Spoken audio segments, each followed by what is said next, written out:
মানে একই পরিবারের 5 জনকে হত্যা করে স্বামী নিজে পালিয়েছে, কিন্তু সন্তানকে কেন কি করে মারলো? বাবা আদৌ কি মানে বাবা সন্তানকে মারতে পারে? হাজবেন্ডটা স্ত্রীকে খুন করার পর গায়ে দেখলাম আমরা গহনা শাড়ি পরানো, আবার জানালার মধ্যে বেঁধে ঝুলিয়ে রাখছে। মানে সেম সিনেমার কাহিনীর সাথে মিলে মিলে যাওয়ার একটা ঘটনা। মানে এই বিষয়টা আসলে মানে অবিশ্বাস্য একটা বাস্তব, যে এটা আমরা মানে এখনো বিশ্বাস হচ্ছে না। আর আমরা আসলে এটা দেখে মানে আমরা সবাই আতঙ্কিত, সবাই ভয়ে আছি, সবাই মানে বিষয়টা নিয়ে কষ্টে আছি যে এটা কিভাবে সম্ভব। স্ত্রীকে মারছে হয়তোবা কোনো পারিবারিক বা যে কোনো মানে কারণে, হত্যাই তো কোনো সমাধান না, তাই না? কিন্তু সন্তানকে কেন মারলো? মানে বাবার কি একটু বুকটা কাঁপলো না? ওই সমস্ত ব্যক্তিরা আসলে বাবা নামটা তাদের সাথে যায় না, তাদের সাথে জানোয়ার, কুত্তা, যত ধরনের নিকৃষ্ট শহর আছে ওই ধরনের নামগুলো ওদের সাথে দেওয়াটা আমার কাছে মনে হয় যে উচিত। যেই বাবা পৃথিবীতে তার মেয়েকে বেশি ভালোবাসে, আমরা যতটুকু জানি মেয়েরা বাবা ভক্ত হয় আর বাবারা মেয়ে ভক্ত হয়, কারণ মেয়েরা হচ্ছে বাবাদের আরেকটা মা। তো সেই মাকে যে বাবা হত্যা করতে পারে সে আসলে বাবা নয়। আমি এই সমস্ত বাবাদেরকে নিন্দা জানাই, তাদের কঠিন শাস্তি হোক, এমন শাস্তি হোক যাতে দুনিয়ার যত বাবারা আছেন তারা যেন এই অপরাধ করার চিন্তা মাথায় না আসতে পারে। এটা আমার রিকোয়েস্ট যারা প্রশাসনে আছেন তাদের কাছে। আমার সব থেকে কষ্ট লাগছে ছোট বাচ্চার মুখটা যখন দেখছি, মানে একজন ছবিতে দেখাইছে ছোট বাচ্চাটার মুখ দিয়ে মানে ফেনা বের হচ্ছে।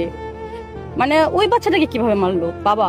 মানে একবারও কি বাবার চোখে ভাসলো না বাচ্চাটার মুখটা, যে মুখ দিয়ে বাবা বাবা বাবা বলে ডাকতো?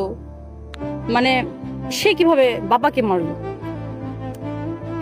মানে ঘরে কথা আছে না যে ঘরে যখন বাবা আসে তখন দেখবেন মেয়েরাই আগে দৌড়ে যায় যে বাবা বাবা আমার জন্য কি নিয়ে আসছো, বাবা তুমি আসছো।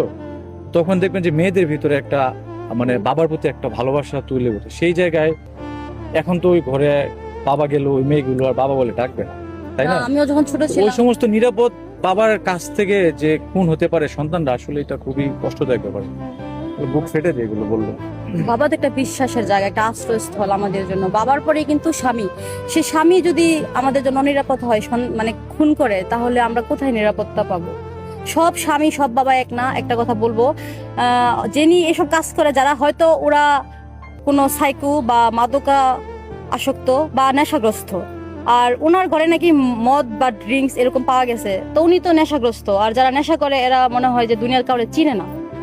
আর ওই রকম লোকদের কাছে বিয়ে বসা ঠিক না, ওই রকম লোকদের কাছে কোনো সন্তানকে রাখা ঠিক না। পরে গিয়ে তো করছে ওই হাজবেন্ডের কারণেই হয়তো বা আচ্ছা যেই ভাবেই করে থাকে না কেন, অবশ্যই তো মানে ছেড়ে দাও, ভালো না লাগলে ছেড়ে দাও। যেহেতু তোমাকে ভালো লাগতেছে না, অন্য জায়গায় রিলেশনে জড়াই গেছে, তুমি তার সাথে সংসার করার দরকার কি? জোর করে হোক এখন বা যেভাবে প্রশ্ন হোক। এখানে আরেকটা হয়েছে, বাংলাদেশে যদি আইন শক্ত হইতো সেই ক্ষেত্রে একটা চুরি করতে গেলে একটা চুরে বুক কাঁপতো 10 বার।